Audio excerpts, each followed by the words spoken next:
This is Channel 2 News, coverage you can count on.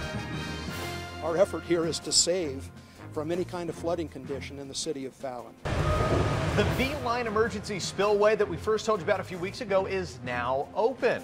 We'll show you how this project will now release water from the Lahontan Reservoir in an effort to mitigate flooding in Churchill County. In tonight's Channel 2 News Big Story at 5:30.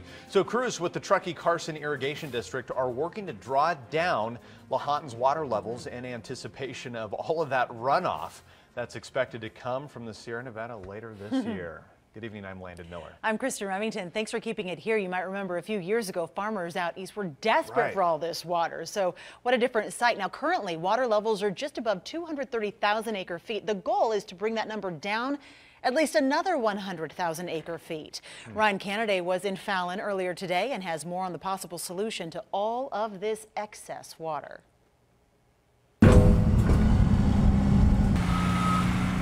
It didn't take long for crews with the TCID to pile in the metal and carve out a spillway that would help to drain the Lahontan Reservoir.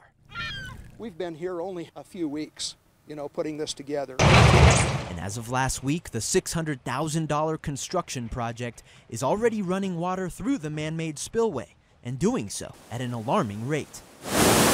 You're seeing about 1,000 CFS in this spillway here. In fact, more water is currently being let out of Lahontan than is coming in, and it's all in an effort to prevent future flooding in Fallon. Once the excess water enters the spillway, it then courses across an open terrain desert through the Lahontan Valley.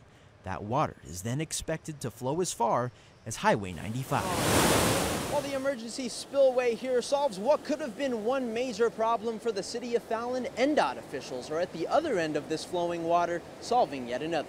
NDOT, as we speak, is completing a process of providing for oversized culverts to account for that water that will go out there and ultimately touch upon Highway 95. Jardine says if they had the ability to connect river basins, they would have sent some of this water to Pyramid or Walker Lake. But because that's not a possibility, feeding the excess water into the desert is the only solution. Luckily, that too has its benefits. Restore some grazing areas, and of course, that water provides a massive amount of recharge to our aquifer here in this entire region. Jardine says the TCID and City of Fallon are ahead of the game by creating this spillway, especially because they did it so quick.